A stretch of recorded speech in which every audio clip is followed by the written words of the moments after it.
আসসালামু আলাইকুম। আমি পলি। আমি এখন আপনাদের একটি গল্প পড়ে শোনাচ্ছি। গল্পের নাম একটি নির্জন প্রহরজাই। লিখেছেন মৌসুমী আক্তার। পর্ব সংখ্যা ৯ থেকে ১২ পর্যন্ত সবগুলো একসাথে পড়ে শোনাচ্ছি।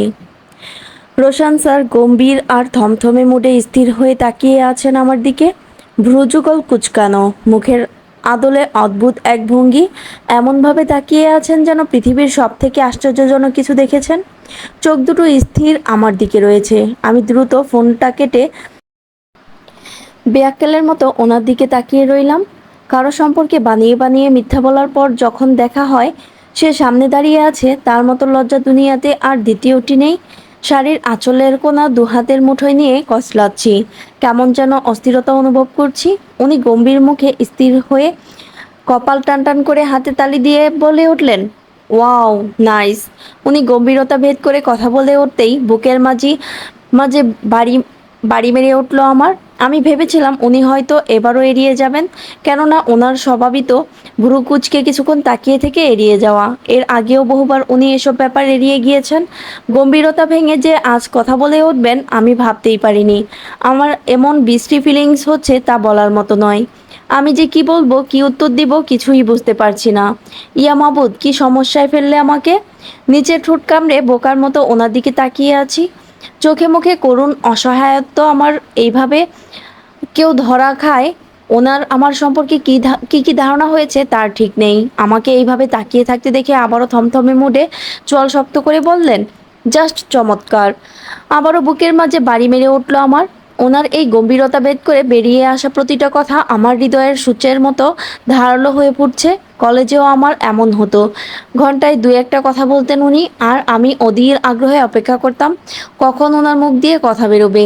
ওনার এক একটা কথা হৃৎস্পন্দনে তুফান তুলতো আমার। আজও হঠাৎ তাই হচ্ছে।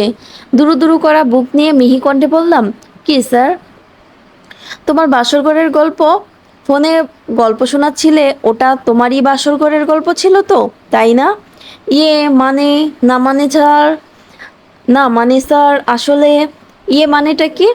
বলেই রোশন স্যার এক পা দুপা করে আমার দিকে থমথমে মেজাজে এগোতে লাগলেন। আমি ওনার মতিগতি বুঝতে পারছি না। আমিও এক পা দুপা করে পিছিয়ে যাচ্ছি, আর উনি আমার দিকেই এগোচ্ছেন। কাল থেকে এ পর্যন্ত ঘটে যাওয়া সমস্ত ঘটনার শাস্তি কি উনি আমাকে একবারে দিতে চান নাকি? ওভাবে এগিয়ে আসছেন কেন? উনি আমাকে ধরলে তো নড়তেও পারবো না। যে শক্তপোক্ত হাতের হাত ওনার, এই কচি হাত ধরলেই তো তুসতুস হয়ে যাবে। এখন কি করব আমি? জানালার গ্রিল খুলে দৌড় মারবো নাকি?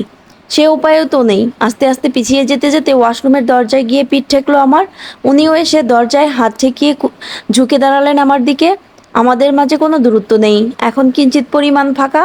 দুজনের উষ্ণ নিঃশ্বাস দুজনের চোখে মুখে আছড়ে পড়ছে। আমি বারবার জিভ দিয়ে ঠোঁট ভেজাচ্ছি আর বড় বড় চোখ করে ওনার দিকে তাকাচ্ছি।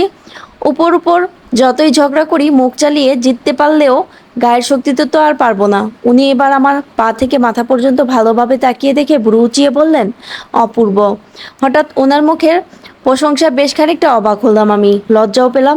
লজ্জা মিশ্রিত চোখে মুখে ওনার দিকে তাকালাম। উনি আবারও বললেন, বিউটিফুল। লজ্জার মাত্রা আরও কয়েক গুণ বেড়ে গেল। লজ্জায় মাথা নিচু করে রইলাম। উনি যে কখনো এইভাবে আমাকে অপূর্ব বা বিউটিফুল বলবেন আমি ভাবতেও পারিনি। লজ্জায় শাড়ির আঁচল আরও ঘন ঘন কসলাতে কসলাতে বললাম, আমি অতটাও বিউটিফুল নই। তোমাকে বলিনি, তোমার ফুলসজ্জার কথা বলেছি। উনি যে এমন কিছু বলবেন আমি ভাবতেও পারিনি। সারা, সব সময় বেশি বুঝিস বলে আজ এই জঘন্য লজ্জাটাই না পেতে হলো। কি দরকার ছিল এই এক লাইন বেশি বোঝার? যা বুঝেছিস বুঝেছিস, ভালো কথা একটু ধৈর্য ধর। যে ব্যক্তি কেন বলেছে, কি উদ্দেশ্যে বলেছে ক্লিয়ার করুক, তার আগেই তোর অস্থির মন তা প্রকাশ করে লজ্জা পেয়ে গেল। বেশি বোঝা ছেড়ে দে সারা। উনি বা কি বলতে চাইছেন আর তুই বা কি ভেবেছিস? রোশান সিদ্দিকী এতটা রোমান্টিক হবেন, নিজের বউয়ের রূপে মুগ্ধ হয়ে তার প্রশংসা করবেন, এসব ভাবিস কিভাবে? এরই মাঝে রোশান স্যার বলে উঠলেন, তো মিসেস সারা সিদ্দিকী, তারপর কি হলো তোমার ফুলসজ্জার?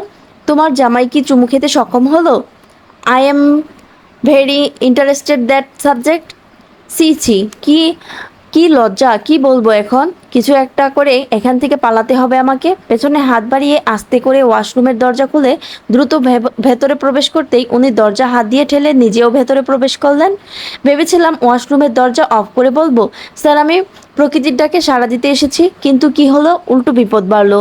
তাড়াহুড়োতে ভেতরে প্রবেশ করতেই তাল না সামলাতে পেরে পড়ে গেলাম। নিজেকে রক্ষা করতে ওনার শার্ট খামচে ধরতেই উনিও পড়ে গেলেন আমার উপর। ট্যাবের নিচে বালতি ভর্তি পানি ধাক্কা লেগে কাত হয়ে পড়ে যেতেই ভিজে গেলাম দুজনেই। ইস কি লজ্জা!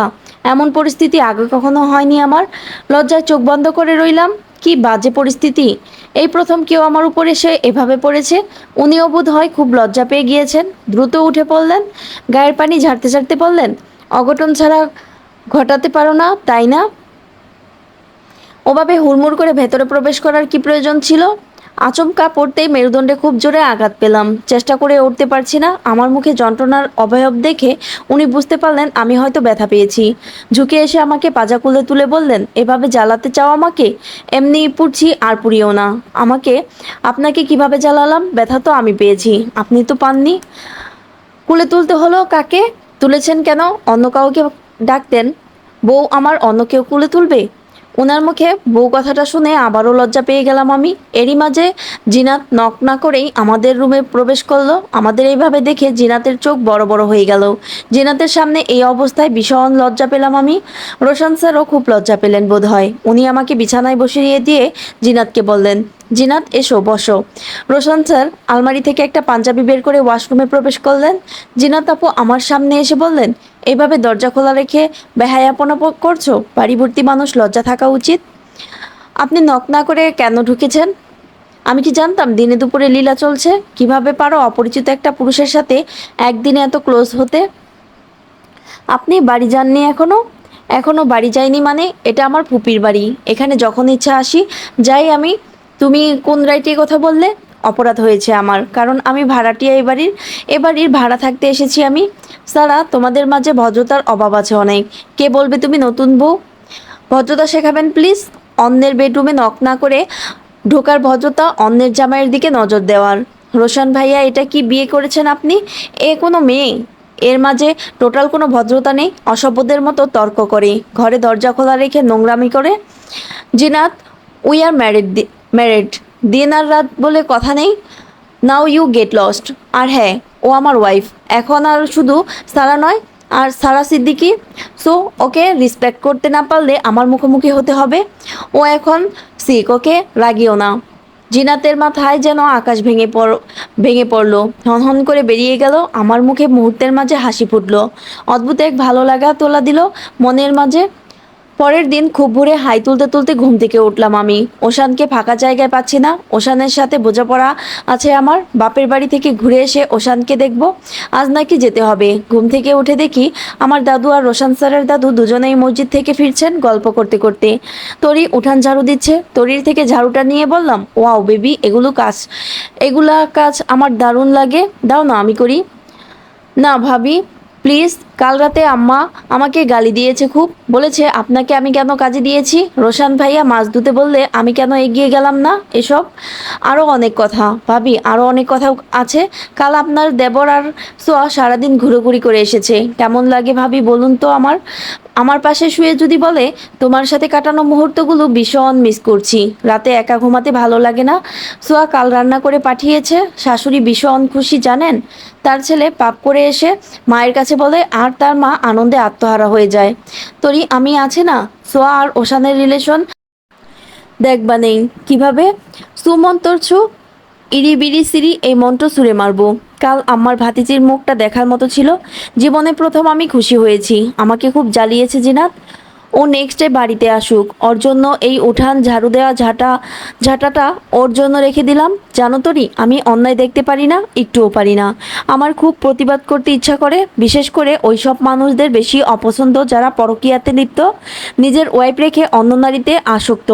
এরা একসাথে কয়েকটা জীবন নষ্ট করে। এদের অন্ডকোষ কর্তন করা উচিত আমি মনে করি। এদের মায়েরা কি আসলেই মা? কিভাবে ছেলেদের এই অন্যায় সাপোর্ট করে?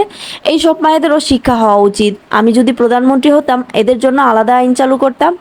আনম্যারিড মেয়েদের কাছে নিজেকে অবিবাহিত বলে পরিচয় দিয়ে তাদের মন নিয়ে খেলার জন্য উপযুক্ত শাস্তি দিতাম। আমি জানি না তোরি কেন এসব আমি সহ্য করতে পারি না।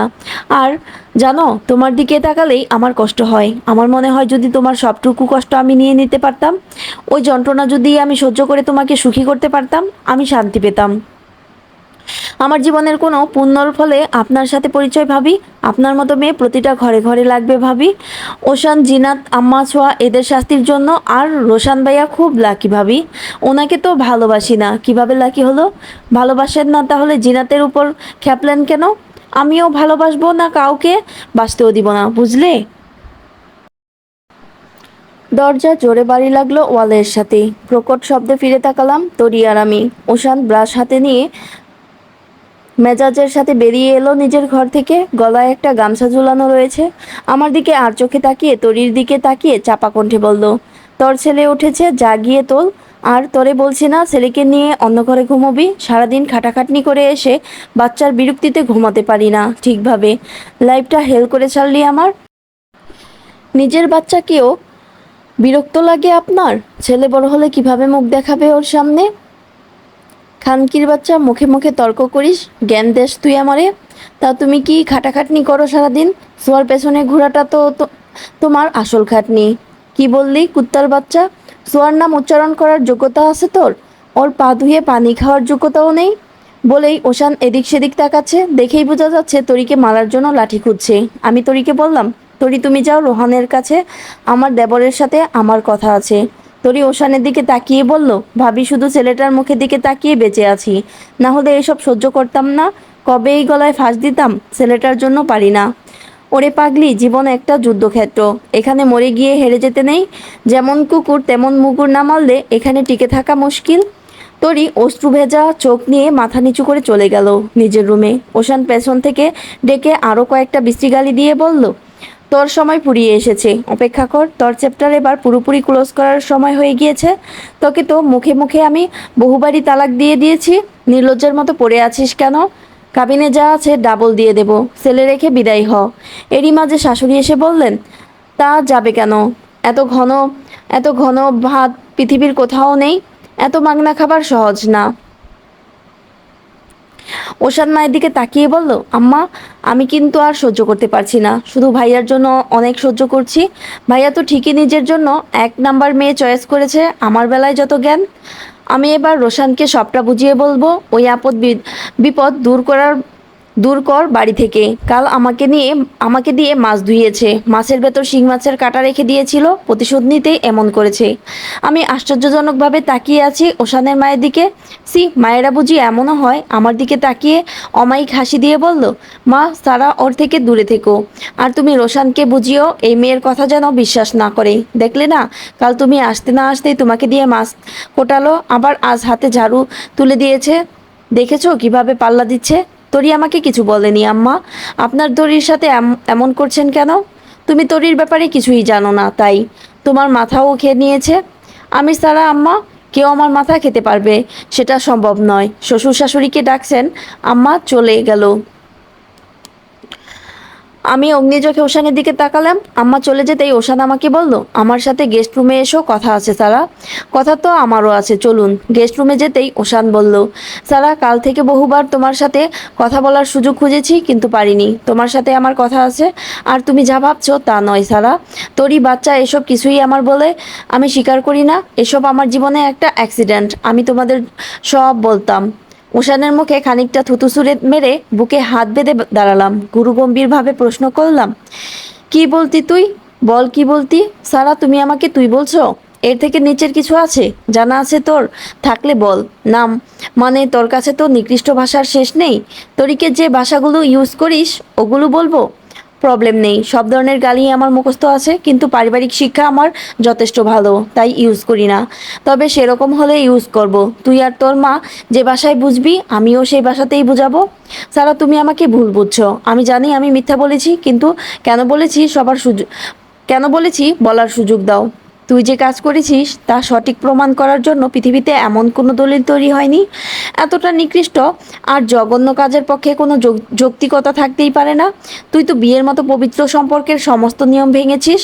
না কারো বাবা হওয়ার যোগ্য তুই, না কারো স্বামী, না কারো প্রেমিক। তুই মানুষ হিসাবে আস্ত বড় একটা শূন্য। আমার সোয়ার লাইফ আমি তোরির মতো হতে দেব না ওশান। তোর মতো লম্পটের সাথে সোয়ার জীবন আমি বাঁধতে দেব না। তোর জন্য সোয়াকে তোরই রোজ অভিশাপ দিচ্ছে, অথচ এখানে সোয়ার কোনো দোষই নেই। দেখো সারা, আমি মানছি আমি মিথ্যা বলেছি, কিন্তু আমি সোয়াকে ভালোবাসি, ভীষণ ভালোবাসি। তুমি দেখো তোরির মতো বস্তি মার্কা মেয়ের সাথে কি থাকা যায়। না আছে কোনো স্মার্টনেস, না জানে লেখাপড়া, না আছে পারিবারিক কোনো অবস্থান। একেবারেই জাতা টাইপ মেয়ে। আমি জাস্ট এই মেয়েকে সহ্য করতে পারি না। আমি এই সপ্তাহেই তোরিকে ডিভোর্স দিয়ে দেব। সোয়াকে নিয়ে দূরে কোথাও চলে যাব। প্লিজ সারা, সোয়াকে কিছু বলো না। ওশানের গালে ঠাস করে থাপ্পড় মেরে বললাম, কি তুই তোরিকে ডিভোর্স দিবি? সেই সৌভাগ্য তোর হবে না। তোরই লেখাপড়া কম জানতে পারে, তোর মতো চরিত্রহীন নয়। তোরি কেন আজ লেখাপড়া জানে না, সবটাই তোর জন্য। ওশান যে তোরিকে ওশান যে তরিকে তোরা এত অপমান করিস, অবহেলা করিস, দিনে 5বার ডিভোর্সের খোঁটা দিস। দিন এভাবে যাবে না ওশান। একদিন তরির অবস্থানের পরিবর্তন হবে। তরির সাথে থাকার জন্য তুই রিকোয়েস্ট করবি, কিন্তু তরি তোকে ডিভোর্স দিবে। আর রইল ছোঁয়া, সোয়া তোর এসব জানলে কোনো দিন তোর হবে না। আমি সোয়াকে সব জানাবো। সোয়া আমাকে ভালোবাসে, কখনোই আমাকে ছাড়বে না। শুধু শুধু শুধু তুমি এসব বলে অশান্তি করো না। তার থেকে 2 বান্ধবী মিলেমিশে সংসার করার কথা ভাবো। তোমার বেস্ট ফ্রেন্ড তোমার সাথে থাকতে পারবে, এর থেকে আনন্দ পৃথিবীতে থাকতে পারে না। এর থেকে নিকৃষ্ট কিছু হতে পারে না। তোর স্বপ্ন স্বপ্নই থেকে যাবে। সোয়াকে আমি আমার করে নেব। আমি তোকে চ্যালেঞ্জ করলাম, সোয়া কোনোদিন এ বাড়িতে আসবে না। আমার সাথে শত্রুতা করো না সারা। আমার আর সোয়ার মাঝে এসো না, ভালো হবে না। তুই এমনিতেও আমার শত্রু ওশান, তোকে ধ্বংস করে ফেলবো আমি। রাগে ফুঁসতে ফুঁসতে বেরিয়ে এলাম। ওশানকে ফাঁসিতে ঝুলাতে ইচ্ছে করছে। যদি সোয়া আমার কথা বিশ্বাস না করে কি হবে, কিভাবে সামলাবো আমি সবটা? টেনশনে কেমন অস্থির লাগছে আমার। কি করব বুঝতে পারছি না। আজ বাবার বাড়ি যেতে হবে। নিয়ম অনুযায়ী আজ যাবার কথা। সব কিছু গুছানোই আছে, কিন্তু এখানে তরিকে রেখে যাব যদি তরিকে কিছু করে। এখন ওসব জেনে গিয়েছে, আমি সবটা জেনে গিয়েছি। তরির ক্ষতি করার কথা ভাবতে পারে। আমাকে এখানে তরিকে রেখে গেলে চলবে না। তরিকে আমার সাথে নিয়ে যাব। 7:30 বাজে। কিচেনে তরির সাথে রান্নার হেল্প করছি আমি। তরি দাঁড়িয়ে আছে আর আমি খুন্তি নাড়াতে নাড়াতে বললাম, যাও তো বেবি, রেডি হয়ে নাও। কেন ভাবি, তুমি আমার সাথে যাচ্ছ? কোথায়? আমার বাবার বাড়ি। না ভাবি, আমি যাব না। অশান্তি হতে অশান্তি হবে বাড়িতে। যেতে চাও না তাই না? চাই, তবে যেতে দিবে না। তোমার রোশান ভাইয়া দেখবে সেটা। তোমার এত চাপ নেওয়ার দরকার নেই। আর তুমি শাড়ি পরো কেন সব সময়? শাড়ি ছাড়া পরতে দেয় না আম্মা। তাই নাকি? বাবার বাড়ি থেকে আসার সময় জিন্সগুলো নিয়ে আসবো, জিন্স পরে ঘুরে বেড়াবো। দেখি কিভাবে আটকায় আমাকে। ভাবি সর্বনাশ হয়ে যাবে। হি হি। আরে আরে বেবি, দেখো সর্বনাশ যা কটার গটিয়ে ফেলেছি। ডিম ভুনা তো পুরো কালি হয়ে গিয়েছে। আজ আমার কপালে দুঃখ আছে। দুঃখজনিত ঘটনা এবাড়ির মানুষের কপালে আছে। অপচয় নিষিদ্ধ বলে এই পোড়া ডিম খাইয়ে দেব। এরই মাঝে শাশুড়ি তরিকে ডাকছে। তরি চলে গেল। আমার মনে পড়লো গুরুত্বপূর্ণ কাজ বাকি আছে। যাই, গিয়ে রোশান স্যারের ফোন নিয়ে তন্ময় অথবা মিন্ময়কে ফোন দিয়ে আইডির পাস দিয়ে বলি আমার আইডিটা নষ্ট করে দিতে। আইডি আইডি ভরা, হাবিজাবি স্ট্যাটাস, আরও কত মানুষের সাথে চ্যাটিং করেছি সেসব দেখলে ঝামেলা হতে পারে। আকাম কোকাম এর প্রুফগুলো বিলেন করে আসি। রুমে প্রবেশ করে দেখি কোলবালিশ জড়িয়ে ধরে রোশান স্যার ঘুমোচ্ছেন। ভাবখানা এমন যেন সদ্যবিবাহিত পুরুষ সারা রাত বউয়ের সাথে রোমান্সে বিজি থেকে ভালো একটা ঘুমোতে পারেনি। বেলা অবধি ঘুমিয়ে তো মানুষকে এইসবই বোঝাবে। আমি কি এসব বলে গায়ে টেনে ঝগড়া শুরু করব? তার আগে ওনার ফোনটা লাগবে। আস্তে করে বসে ওনার ফোন খোঁজার চেষ্টা করছি। ফোন ওনার পিঠের নিচে রয়েছে। ঝুঁকে বসাতে গলার চেন ওনার ওনার বুতামে আটকে গেল। এই হলো আরেক বিপদ। আমি এমনভাবে ঝুঁকে রয়েছি ওনার দিকে, ওনার ঘুম ভাঙলেই ভাববে আমি চুমু দেওয়ার চেষ্টা করছি। কিছুতেই চেন বোতাম থেকে খুলতে পারছি না। আস্তে করে ওনার শার্টের বোতাম খোলার চেষ্টা করলাম, আর তখনই রোশান স্যার ঘুম ভেঙে গেল। উনি পিটপিট করে তাকালেন। একবার ওনার বোতামের দিকে তাকিয়ে আমার মুখের দিকে তাকালেন। কপালের চামড়ায় ভাঁজ পড়ে গেল ওনার। লজ্জা পেয়ে দ্রুত উঠে দাঁড়াতে যেতেই উনি হাত টেনে ধরলেন। সাথে সাথে সম্পূর্ণ ভারে পড়ে গেলাম ওনার উপরে। আচমকা আমার ওষ্ঠ গিয়ে ওনার ওষ্ঠ স্পর্শ করলো। শরীরে কেমন এক তরঙ্গের মতো কিছু প্রবাহিত হলো। উনি ওনার সাথে শক্তভাবে চেপে ধরে রেখেছেন আমাকে। লজ্জায় কি যাতা অবস্থা আমার, ওঠার জন্য ছটফট করছি আমি। উনি এবার নীরবতা ভেঙে বললেন, এভাবে ছটফট করছো কেন? উঠবো আমি। আমার বস্ত্রহরণ করছিলে কেন? দেখুন, যা ভাবছেন তা নয়। আমার আমার কিন্তু ওসব উদ্দেশ্য ছিল না। তাহলে কি উদ্দেশ্য ছিল? আমার বডি দেখবে? না, সেসব কিছুই না। আমার চেন আটকে গিয়েছিল আপনার বুতামে। কিভাবে আটকালো? ঘুম ঘুম কণ্ঠ, কি দারুণ লাগছে শুনতে, যেন আফিমের মতো নেশালো। এই লোকটা তো এইভাবে আমাকে ফাঁসিয়ে দেবে দেখছি। আমি জিভ দিয়ে ঠোঁট ভিজিয়ে নিয়ে বললাম, জানি না কিভাবে আটকে গিয়েছে। বারবার জিভ দিয়ে ঠোঁট ভেজাও কেন? আমার সামনে এগুলো করবে না। আচ্ছা, করব না, ছাড়ুন। না ছাড়লে? না ছাড়লে কলেজে গিয়ে সবাইকে বলে দিব আপনার আমার সাথে বিয়ে হয়েছে। আপনি আমাকে যখন তখন জড়িয়ে ধরেন, রাতে ঘুমোতে দেন না, আরও ব্লা ব্লা। আল্লাহর ওয়াস্তে মাপ চাই। তুমি যে মেয়ে মাইকিংও করতে পারো সে বিশ্বাস আমার আছে। বলেই রোশান স্যার আমাকে ছেড়ে দিলেন। আমি ঠোঁট কামড়ে ধরে হেসে দিলাম। সারা, কি বুদ্ধি বুদ্ধি তোর! ওনার ফোনটা নিয়ে তন্ময়কে ফোন দিয়ে জানালার কাছে গিয়ে ফিসফিস করে বললাম, তন্ময়, আমার জামাইটা খুব জেলাস ফিল করে রে। আমি জীবনে বহু পোলাগোলগে ফ্লাটিং করেছি। সেসব চ্যাটিং দেখলে আমার মান ইজ্জত চলে যাবে, আরও খুব কষ্ট পাবে। তুই আমার আইডিটা ডিজেবল করে দে। পাস নেই। সারা একটা ভদ্র মেয়ে, আর নাম্বার তো জানিসই। লগ ইন দিয়ে ডিজেবল করে দে, কুইক কুইক। আমার বর জানবে তার বউ অতি ভদ্র মেয়ে, বুঝলি? পেছন থেকে রোশন স্যার বলে উঠলেন, ইন্টারেস্টিং স্টোরি, ভালো লাগলো শুনেই। লুকিয়ে লুকিয়ে আমার কথা শুনছেন? কেন শুনছেন? আমার ব্যক্তিগত কথা থাকতেই পারে কারো সাথে, আপনি কান পাতবেন কেন? রোশন স্যার হাতা কুটাতে কুটাতে আর চোখে আমাকে পরখ করে বললেন, তোমার পার্সোনাল কথা কি সবসময় আমাকে নিয়েই থাকে? আমি জেলাস ফিল করি? আমি রোমান্টিক? তোমাকে রাতে ঘুমোতে দিচ্ছি না, এসবের মানে কি সারা সিদ্দিকি? যা সত্য তাই বলেছি। আপনি কি কারো বর হওয়ার যোগ্য নাকি? বর হওয়ার যোগ্য হতে হলে কি করতে হবে আমাকে? রোমান্টিক হতে হবে? উনি ভুরু উঁচিয়ে কথাটা বললেন, বরেরা এরকম গম্ভীর, মুডি, থমথমে হয়ে থাকে না, আর অবশ্যই রোমান্টিক হতে হবে। উনি দুপা এগিয়ে এসে থমথমে কণ্ঠেই বললেন, বর হবার যোগ্যতা আছে কিনা প্রুফ দেই।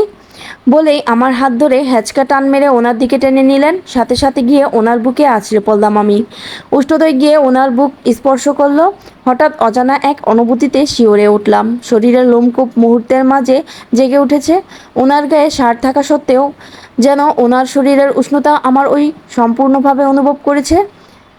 আমি স্পষ্ট অনুভব করেছি আমার সামনে থাকা পুরুষটির আচমকাভাবে চুমু খাওয়ার স্বাদ। কাউকে চুমু খেলে কী অনুভূতি এমনই হয়? হঠাৎই লজ্জায় এসে দুঠু জুড়ে নৃত্য শুরু করে। অস্বাভাবিক লাগে সব। বুকের মাঝে ধুরু ধুরু শব্দ হয়, শরীর অবশ হয়ে আসে। এটা কি সবার ক্ষেত্রেই হয় না, কি শুধু ওনার ক্ষেত্রেই এমন হলো? শ্বাস প্রশ্বাস সবটা যেন ভারী হয়ে এসেছে। এক একটা নিঃশ্বাসের ওজন অনেক বেশি। উনি কি বুঝতে পেরেছেন আচমকা একটা ভয়ানক ঘটনা ঘটে গিয়েছে? আমার এত কিছু অনুভব হয়ে যাচ্ছে, ওনার কি কিছুই অনুভব হচ্ছে না? ওনার হাতের আড়ষ্টবাদন আমার কোমর চেপে ধরে রেখেছে। এক তীক্ষ্ণ দৃষ্টিতে তাকিয়ে আছেন আমার দিকে, যার গভীরতা অনেক। এই দৃষ্টিতে আমাকে পুড়িয়ে ফেলতে যথেষ্ট। ওই চোখে আর বেশিক্ষণ তাকিয়ে থাকা যাবে না, সর্বনাশ হয়ে যাবে। এমনিতেও আমার আজন্মের ক্রাশ উনি, আমার প্রথম ভালো লাগা, প্রথম অনুভূতি, সবটাই উনি। আমার কিশোরী মনে প্রথমবার প্রেমাবেগের সৃষ্টি হয়েছিল ওনার তীক্ষ্ণ দৃষ্টির ফলে। প্রেমান্দোলনের ঝড় উঠেছিল মনে। আমার থেকে বয়সে এতটা সিনিয়র হওয়া সত্ত্বেও আমার হৃদয় ব্যাকুল হয়েছে ওনার প্রতি। ওনার প্রতি আমার দুইটা অনুভূতি, এক বাইরে, দুই ভেতরের। বাইরের অনুভূতি আমি বিরক্ত, চরম বিরক্ত ওনার প্রতি। ঝগড়া করে জিতে যাচ্ছি আমি, অথচ ভেতরের অনুভূতিকে রয়েছে শুকনো এক অনুভূতি, শুকনো এক ভালো লাগা, যেখানে আমি হেরে বসে আছি। থরথর করে কাঁপতে থাকা হৃদস্পন্দনের ভয়ানক গতি ওনাকে বুঝতে দেব না বলে সরে আসার চেষ্টা করলাম, কিন্তু ব্যর্থ আমি। পুরুষালী হাতের শক্ত বাঁধন আমাকে শক্ত করে চেপে ধরে রেখেছে। সরে আসার চেষ্টা করতেই আরও শক্তভাবে চেপে ধরলেন। ওনার আর আমার মাঝে চুল পরিমাণ জায়গা নেই, যেখানে দিয়ে ওনাকে ধাক্কা দিয়ে সরিয়ে দেব। ভারী আর আশা কণ্ঠ নিয়ে রিনিয়ে বললাম, আমাকে ছেড়ে দিন। ধরে রেখেছেন কেন? উনি আমার কথার উত্তর দিলেন না, সেই চাহনিতে তাকিয়ে আছেন। দেখুন, ছাড়ুন। আর মিথ্যা কথা বলবো না, সত্যি বলবো না। আপনার নামে আর একটা কথাও বলবো না। এত চটপটে মেয়ে হঠাৎ নিশ্চুপ হয়ে গেল কেন? আর ছটফট করবো না, ছাড়ুন আমাকে এইবার। ছাড়বো কেন? কারণ আছে। কারণ কি? বললাম তো, আর কিছুই বলবো না, ছাড়ুন। তার আগে বলো, এত নার্ভাস কেন তুমি? কি সমস্যা? কি? কিছু না। যা ভাবছো তা নয় ওমেন। অনাকাঙ্ক্ষিত ঘটনাটি আমিও টের পেয়েছি। সাথে সাথে আমার চোখ দুটো বড় হয়ে গেল। কি টের পেয়েছেন উনি? এরই মাঝে উনি আমাকে পাজা কুলে তুলে নিয়ে বললেন, আজ তোমার এমন অবস্থা করব, জীবনে আমাকে নিয়ে আর মিথ্যে বলবে না। উনি যে আমাকে কুলে তুলতেও পারেন, এটা আমার কল্পনা শক্তির বাইরে ছিল। এই লোকটার ব্যবহারে তো রীতিমতো থমকে গেলাম আমি। উনি কি সত্যি রোমান্টিক হয়ে যাচ্ছেন নাকি অন্য কিছু? কি বোঝাতে চাইছেন? উনি আমাকে অন্য কিছু করার প্ল্যান করছেন নাকি? সাথে সাথে উত্তেজিত হয়ে বলে উঠলাম, দেখুন, আমার সাথে কি উল্টাপাল্টা করার প্ল্যান করছেন নাকি, বাংলা সিনেমার ভিলেনদের মতো? উনি আরও গম্ভীর দৃষ্টি নিক্ষেপ করে বললেন, ন্যারো মাইন্ডের কথাবার্তা ছাড়ো। ন্যারো মাইন্ডের কথাবার্তা ছাড়া মাথায় আসে না, তাই না? আপনি আমার মাইন্ড ন্যারো বললেন? তো কি বলবো? আমি তোমার কে হই? বাংলা সিনেমার ভিলেন? না, তাহলে বলবো না আমি। না বললে ছাড়বো না আমি। আপনি জানেন না আপনি কি হন? আমাকে লজ্জা দিচ্ছেন কেন? আমি তোমার মুখে শুনতে চাই। আমাকে লজ্জা দিচ্ছেন কেন? তুমি আমাকে লজ্জা পাও? সাথে সাথে লজ্জায় দুই হাতে মুখ ঢাকলাম। আমাকে লজ্জা মিশ্রিত হতে দেখে রোশান স্যার বলে উঠলেন, উফ, এই মেয়ে আমাকে খুন করে ফেলবে, একদম ফাঁসিয়ে ফেলবে এসব করে করে। আমি মুখ থেকে হাত সরিয়ে এক চোখ খুলে ওনার মুখের দিকে তাকানোর চেষ্টা করলাম। আমি আবার কিভাবে ফাঁসালাম ওনাকে? কি অদ্ভুত! এরই মাঝে রোহান ছুটতে ছুটতে আমাদের রুমে প্রবেশ করলো। উনি আমাকে নামিয়ে দিয়ে লজ্জায় স্বাভাবিক ভাব রাখতে হাত চালালেন চুলে। রোহানকে কুলে তুলে নিয়ে বললেন, কি বেটা, বল, খেলা শেষ? বড় পাপ্পা, আমি আর বল খেলবো না। কেন? আমি বিয়ে করব বড় পাপ্পা। রোশন স্যার রীতিমতো ভরকে গিয়ে আমার দিকে তাকালেন। আমি হেসে দিয়ে বললাম, তোমার বড় পাপ্পা বুড়ো হয়ে বিয়ে করেছে আর তুমি মায়ের পেটে থেকেই বিয়ে করো? বড় পাপ্পা বুড়ো নয়, নতুন আম্মা। বড় পাপ্পা নায়ক। তোমার নতুন আম্মার ধারণা আমি বুড়ো। বড় পাপ্পা, তোমার বয়স কত? 30 হবে হয়তো। নতুন আম্মা, তোমার 21-22 চলে আমার। তাহলে আমি যাকে বিয়ে করব তার বয়স কত হবে? তোমাকে বিয়ের কথা কে বলেছে বেটা?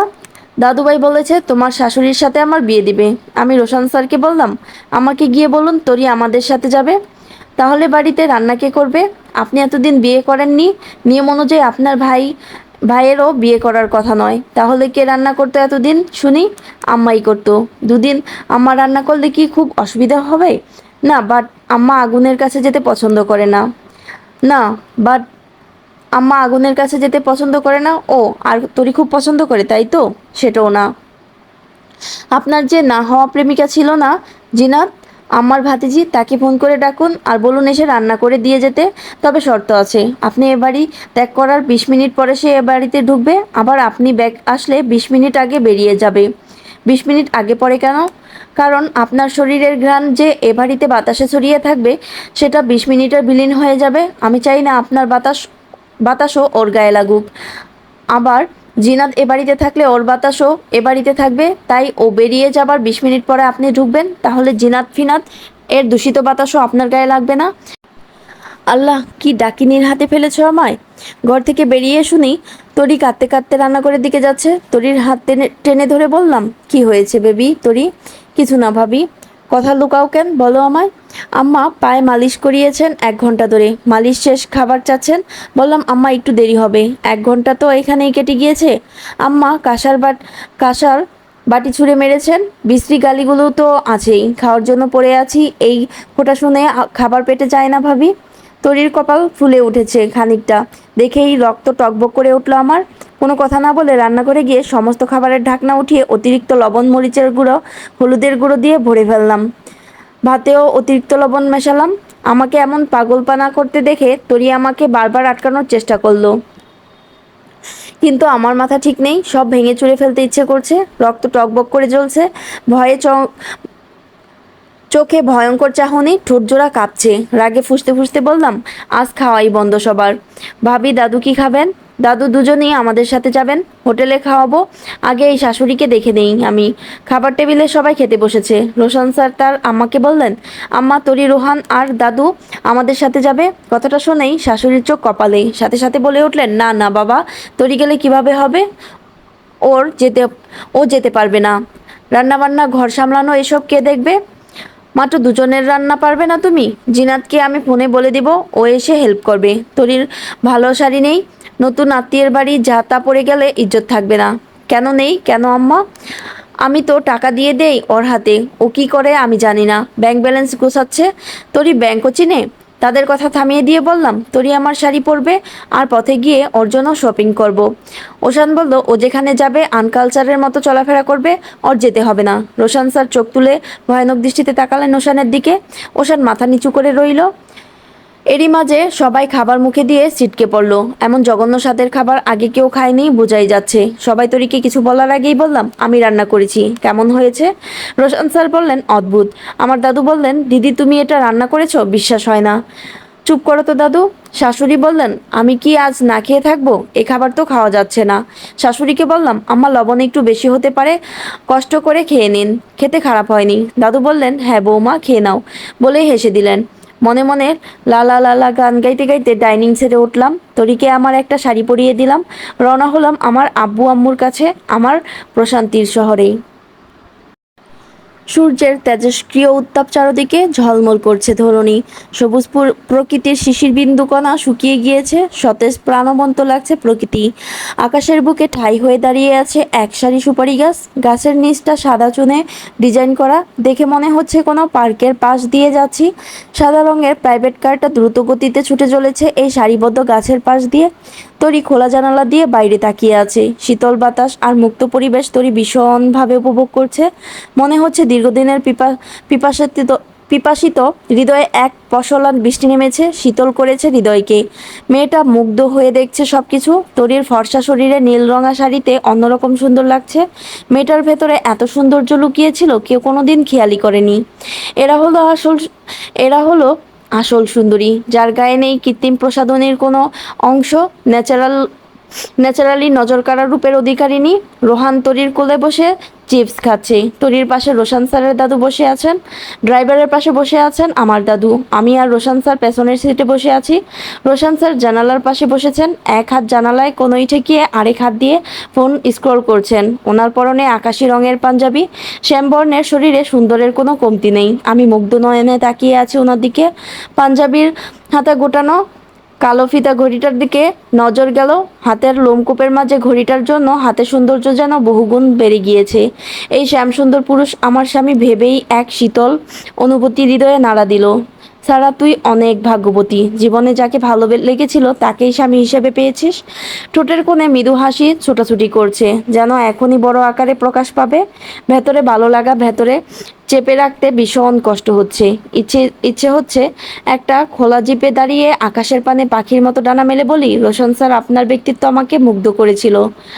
আমার কিশোরী মনে প্রেমান্দোলনের ঝড় তুলেছিল। আপনি সেই পুরুষ যাকে দেখে বারে বারে মুগ্ধ হয়েছি আমি। নিজের যত্নে আপনার জন্য ভালোবাসার ঘর বানিয়েছি হৃদয় কোণেই। সেই ঘরে আপনার বসবাস। আমি রোজ যত্ন করি সেই ঘরের। রোশন স্যার ফোনের স্ক্রিন থেকে চোখ সরিয়ে আমার দিকে তাকালেন। কি কি ভয়ানক সেই চাহনি, সর্বনাশ সে চাহনি। সাথে সাথেই চোখে চোখ পড়ে গেল দুজনের। আমি দ্রুত চোখ সরিয়ে নিলাম, উনিও দৃষ্টি ঘোরালেন।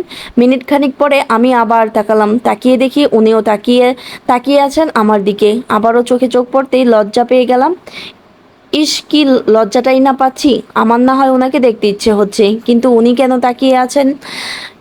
এরই মাঝে উনি ভুরু ভুরু উঁচিয়ে তাকালেন, বাম ভুরু নাচালেন, ভুরু উঁচিয়ে বুঝালেন, তাকিয়ে আছো কেন? ইস, কি সাংঘাতিক লজ্জা, কি বলবো ভাবছি। উনি আবারও ভ্রু ইশারা করলেন। কি বলবো বুঝতে না পেরে বললাম, বমি আসছে। কথাটা শুনে উনি অতি ব্যস্ত হয়ে বলে উঠলেন, হোয়াট? হ্যাঁ, আমি এসব মাইক্রোতে উঠতে পারি না, মাথা ঘুরায়, বমি আসে। আগে বলবে না তুমি? বমির ওষুধ নিতে পারতাম। ওসবে কাজ হয় না আমার। সাংঘাতিক বমি হয়। পৃথিবীর কততম আশ্চর্যজনক ওমেন তুমি বলতে পারো? দেখুন, আজে বাজে কথা বললে কিন্তু আপনার উপর করে দিব। এর চেয়েও নিকৃষ্ট কাজ বাসর করে করেছো, এটাও পারবা তুমি। তোমার পক্ষে সবই সম্ভব। আপনি কেমন স্বামী বলবেন? কি করলাম আবার? অভিযোগ বলা হোক। সকালে দেখলেন কিছুই খেলাম না, একবারও জিজ্ঞেস করলেন না আমার ক্ষুধা লেগেছে কিনা, আমার কষ্ট হচ্ছে কিনা। আমার বান্ধবীর হাজবেন্ড সেদিন কি পরিমাণ কান্নাটাই না করলো, শুধুমাত্র বান্ধবী না খেয়ে এসেছিল বলে। নিজেও না খেয়েছিল, আবার ফোন করে বেসামাল কান্নায় ভেঙে পড়ল। বউ না খেলে তার জন্য কান্না করাটা সহজ নাকি? বউয়ের রান্না অখাদ্য খেয়ে হজম করা সহজ সারা সিদ্দিকী। এটুকু বলেই উনি ড্রাইভারকে বললেন, ভাই বড় বাজারে গাড়ি থামান। ভাই আমার মনে আছে আপনি তো প্রথমেই বলেছিলেন ভালো রেস্টুরেন্টের সামনে দাঁড়াতে। রোশন স্যারের কথায় ভেতরটা কেমন আটকে উঠল। বউয়ের রান্না অখাদ্য মানে উনি সকালেই সেই জঘন্য না খাবার খেয়েছিলেন। কিন্তু কেন? আমি শ্যামসুন্দর পুরুষটির দিকে আবারও তাকালাম। সে জানালা দিয়ে বাইরে তাকিয়ে আছে। গুরুগম্ভীর মানুষ, কথা কম বলেও কেমন করে যেন শ্রেষ্ঠ অনুভূতির জন্ম দিয়ে যাচ্ছেন। এই মানুষটাকে কি সৃষ্টিকর্তা বিশেষ কিছু দিয়েছেন? না আমার সাথে এখনো ভালো কথা হয়েছে, না অন্য কিছু, তবুও আমার রান্না খারাপ খাবার খেয়ে হজম করলো। অথচ আমাকে ইমপ্রেস করতে একবারও বলল না যে তোমার রান্না মানেই অমৃত আমার কাছে। একটা শপিং মলের কাছে যেতেই রোশন স্যার বললেন, ভাই গাড়ি থামান। আমি ভ্রু কুঁচকে তাকিয়ে বললাম, কেন? তোরই শপিং করতে হবে? বাড়ি বাড়ি থেকে 100 বার বললে টাকা বেশি করে নিন, আর এখন ভুলে গেলে? ও হ্যাঁ তাই তো, গাড়ি থেকে নামার সময় গাড়ির দরজা 100 বার টানাটানির পরও খুলতে পারছি না। নিজের কাছে লজ্জা লজ্জা লাগছে যে উনি ভাববেন সামান্য গাড়ির দরজাও খুলতে পারি না। ড্রাইভার এসে বলল, আপা দরজা লক, ওভাবে খুলবে না, আমি খুলে দিচ্ছি। ড্রাইভার দরজা খুলে দিতেই ওরা সবাই নামার পরে আমি নামলাম। পেছন থেকে মনে হচ্ছে শাড়ির আঁচল টেনে ধরেছেন রোশন স্যার। শুনেছি মানুষ বিয়ে করলে দারুণ বেহায়া হয়ে যায়, লাজ লজ্জা সব বিসর্জন দিয়ে দেয়। যতই কঠিন পুরুষ হোক, সুযোগ পেলে বউয়ের সাথে রোমান্টিকতা করতে চায়। উনিও কি পরিবর্তন হয়ে গেলেন? তাই বলে রাস্তাঘাটে এসব করবেন? দাঁত কিরমির করে বললাম, কি হচ্ছে কি হচ্ছে কি এসব? অসভ্যতার একটা লিমিট আছে। আপনি রাস্তাঘাটে শাড়ির আঁচল ধরে টানাটানি করছেন, ছাড়ুন বলছি। এরই মাঝে দেখি রোশন স্যার আমার সামনে এসে দাঁড়ালেন, মুখ ভর্তি বিরক্তি নিয়ে, চোখে মুখে বিরক্তি ছড়াছড়ি। ভ্রু কুঁচকে কিছুক্ষণ বিরক্তি মুখে তাকিয়ে থেকে সামনে হাঁটা দিলেন। আমি পেছনে তাকিয়ে দেখি আমার শাড়ির আঁচল গাড়ির দরজায় আটকে আছে। অতঃপর আরেকটি বাস খাওয়ার গল্প। গাড়ির দরজা থেকে শাড়ি বের করে নিয়ে ওনার পেছনে হাঁটতে শুরু করলাম। ভেতরে যেতেই প্রত্যেকটা দোকানদার ডাকছে, এমনভাবে ডাকছে যেন ভিআইপি গেস্ট, তাদের যেন কত আপ্যায়ন করবে। বিষয়টা আমার ভীষণ বিরক্ত লাগছে। একজন পাঞ্জাবির দোকানদার করুণ সুরে ডাকছে, আপা ও আপা আসেন, ভেতরে আসেন। প্রচণ্ড বিরক্ত হয়েই ভেতরে প্রবেশ করলাম আর বললাম, বলুন কেন ডেকেছেন? কি লাগবে আপা? শাড়ি আর 3 পিস দেখান। সরি আপা, এটা শাড়ি 3 পিসের দোকান না। তেরে গিয়ে বললাম, এটা যখন শাড়ি 3 পিসের দোকান না, তাহলে ওভাবে কাঙ্গালের মতো একজন মহিলাকে ডাকছিলেন কেন? মহিলাদের কালেকশন নেই যখন মহিলাদের কেন ডাকবেন? আমার কি সময়ের মূল্য নেই? আপনি আমাকে ডেকে আমার সময় নষ্ট করলেন। এখন আপনি যে জায়গা থেকে হোক শাড়ি এনে দিন, আমি শাড়ি না নিয়ে যাব না। এরই মাঝে রোশন স্যার এসে থমথমে মুডে আমার হাত ধরে টেনে বললেন, এসো আমার সাথে। দোকানদারকে বললেন, ভাই সরি, কিছু মনে করবেন না। ভাই আল্লাহ জানেন আপনার সাথে কি করেন। দোকানের বাইরে দাঁড়িয়ে তরি আর দুই দাদু হেসে যাচ্ছেন। অন্য একটা দোকানে গিয়ে শাড়ি দেখছি, শাড়ি সব পছন্দ হয়েছে। তরির জন্য কতগুলো 3 পিস আর শাড়ি নিলাম। এরই মাঝে দোকানদার বলে উঠল, আরে আপা আপনি তো আর নতুন না, আমাদের দোকানে তো নিয়মিতই আসেন, দাম তো জানেনই। সাথে সাথেই বলে উঠলাম, আপনি কবে দেখেছেন আমাকে আপনাদের দোকানে? আমার জীবনে আজ প্রথমে এসেছি। এসব কি আপনাদের কমন ডায়লগ নাকি যে আসবে তাকে এসব বলবেন? দোকানদার দারুণ লজ্জা পেয়ে বলল, মনে হচ্ছে আপনি এর আগেও এসেছেন। না আসিনি, আপনাদের মনে হলে তো হবে না ভাই। রোশন স্যার আর চোখে আবারও আমার মুখের দিকে তাকিয়ে পরখ করে মুচকি হেসে দোকানদারকে টাকা দিয়ে বেরোনোর সময় বললেন, ভাই নতুন কিছু চালু করেন। এখনের মেয়েরা বুঝে গিয়েছে আপনারা সবাইকে সেম কথা বলেন।